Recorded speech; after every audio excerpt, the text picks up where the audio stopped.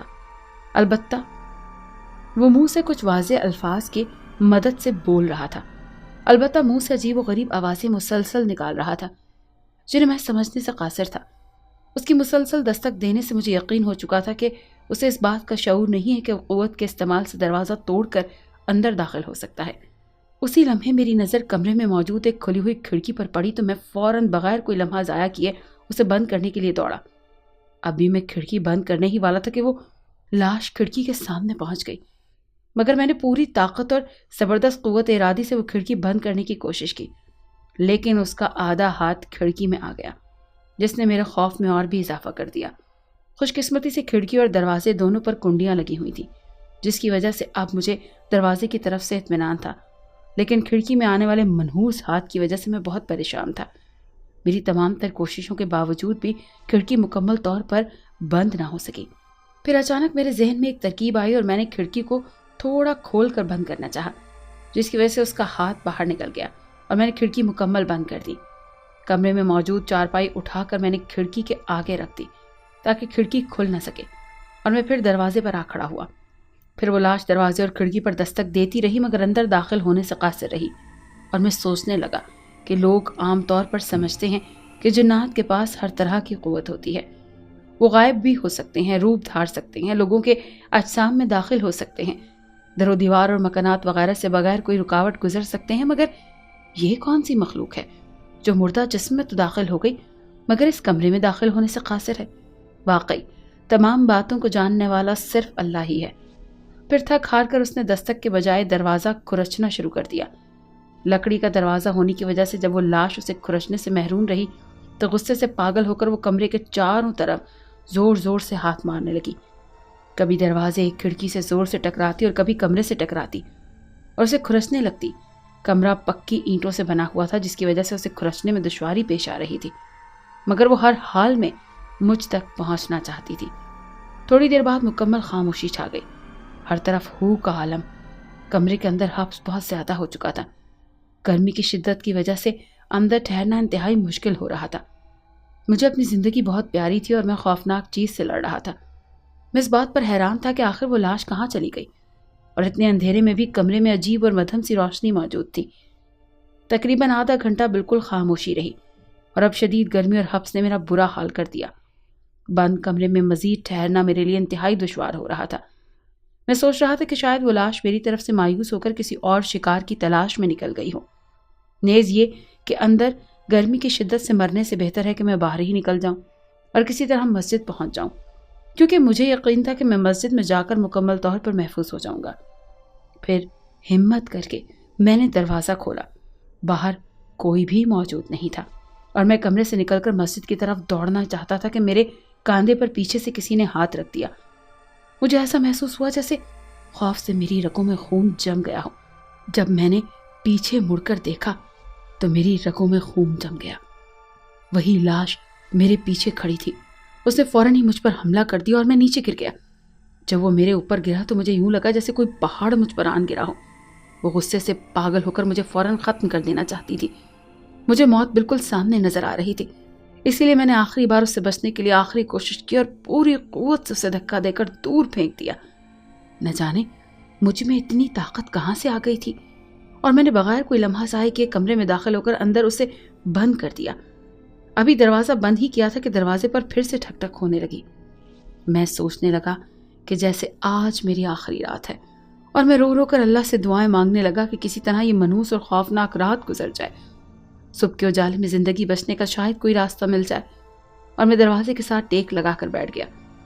میں کمرے میں موجود مدھم اور عجیب سی روشنی کے چاروں اطراف دیکھنے لگا۔ شاید کوئی لوہے کا ہتھیار، کلہاڑی وغیرہ مل جائے جسے کم از کم میں اپنا دفاع تو کر سکوں۔ کمرے میں کوئی ایسی چیز موجود نہ تھی۔ تھوڑی دیر بعد پھر دروازے پر ٹھک ٹھک ہونے لگی۔ میں خوف سے کانپنے لگا۔ دستک دینے کے ساتھ ساتھ اس کے منہ سے عجیب و غریب اور خوفناک آوازیں نکل رہی تھیں۔ پھر تھوڑی سی خاموشی کے بعد مجھے چھت پر کسی کے چلنے کی آوازیں آنے لگی۔ میں سمجھ گیا کہ اب وہ لاش اندر آنے کی کوشش کر رہی ہے، اور وہی ہوا جس کا مجھے ڈر تھا۔ وہ تیزی سے کچی چھت کو کھرچنے لگی اور میں انتہائی بے بسی کے عالم میں بیٹھا ہوا تھا۔ مجھے یقین تھا کہ وہ جلد ہی چھت سے اندر داخل ہو جائے گی، کیونکہ چھت دروازے اور اینٹوں کی طرح مضبوط نہ تھی۔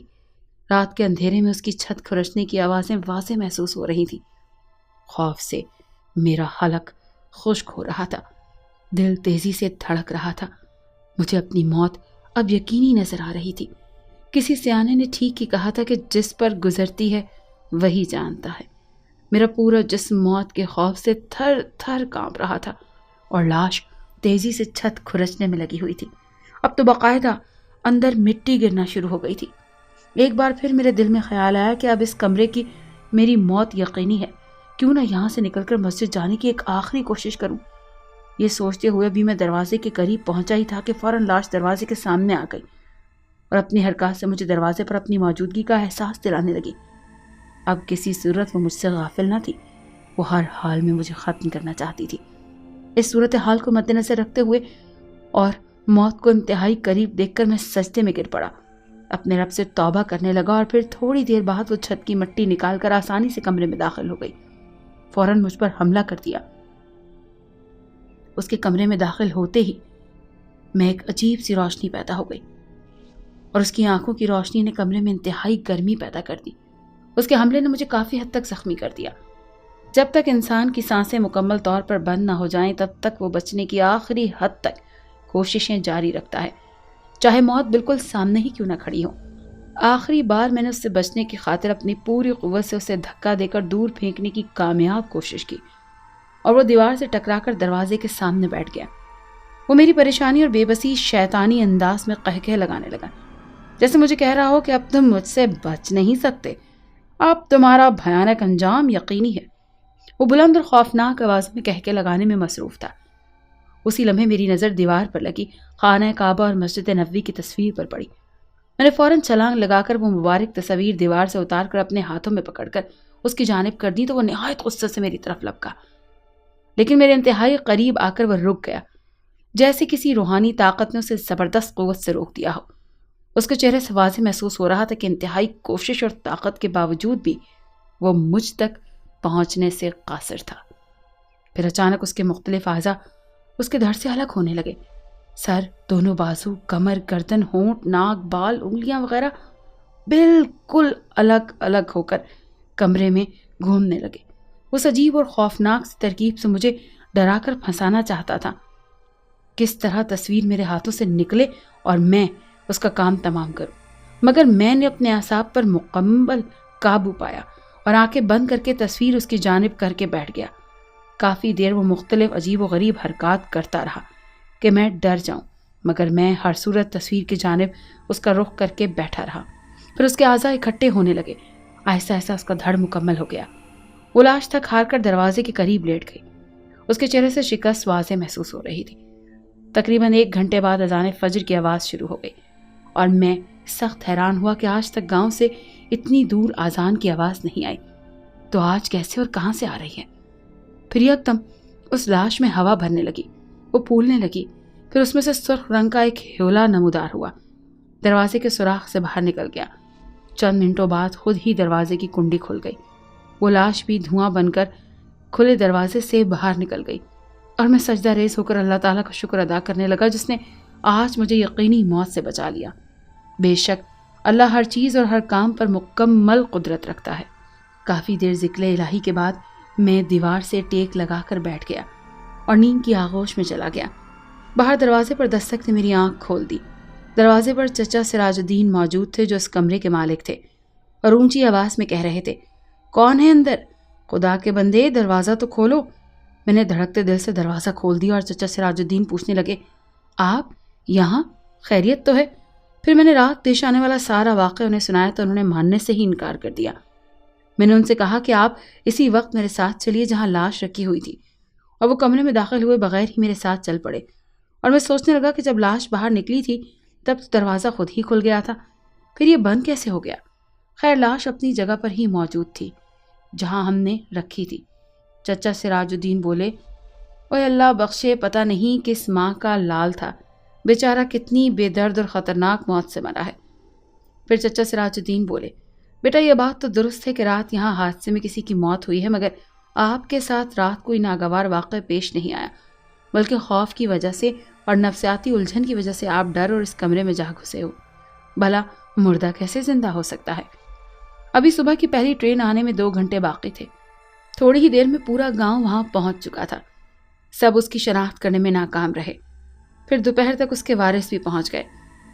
اصل میں رات والی ٹرین کا ڈرائیور اسٹیشن پر اطلاع کر دیتا تھا، ہر اسٹیشن پر اطلاع، تاکہ سب کو پتہ چل جائے کہ فلاں اسٹیشن پر ایک شخص ٹرین کے نیچے آ کر ہلاک ہو گیا جو اس گاؤں کا نہیں ہے۔ اس طرح مرنے والے کی نشانیاں اور حلیاں بھی بتا دیتا تھا، جس کی وجہ سے ورثہ تک اطلاع پہنچ گئی اور دوپہر 2:30 بجے والی ٹرین کے ذریعے وہ لاش لے کر وہاں روانہ ہو گئے۔ مگر گاؤں والے رات میرے ساتھ پیش آنے والے واقعے سے انکار کر رہے تھے۔ پھر جب واپسی پر وہ میرے اصرار پر کمرے میں داخل ہوئے تو چھت اور دیوار سے لگے خون کو دیکھ کر سب نے میری بات کی تصدیق کر دی۔ تب میں نے سب سے کہا، غور کیجئے کہ صرف خانہ کعبہ اور روضہ رسول کی تصویر نے مجھے انتہائی خطرناک اور یقینی موت سے بچا لیا، لہٰذا ہمیں ہر حال میں نبی کریم صلی اللہ علیہ وآلہ وسلم کے نقش قدم پر چلنا چاہیے۔ اس دن سے میں نماز پنجگانہ ادا کرتا ہوں۔ جب بھی مجھے وہ خوفناک رات یاد آتی ہے تو میرے رونگٹے کھڑے ہو جاتے ہیں۔ اگر آپ کو یہ کہانی اچھی لگی ہے تو اس ویڈیو کو لائک کیجیے اور اس طرح کی مزید ویڈیوز دیکھنے کے لیے ہمارے چینل کو سبسکرائب کیجیے۔ اور ہاں، اگر آپ کے کسی دوست، رشتہ دار یا بہن کے ساتھ خدا نہ کرے ایسا کوئی واقعہ پیش آیا ہے تو ہمیں کامنٹ سیکشن میں اس کے بارے میں ضرور بتائیے۔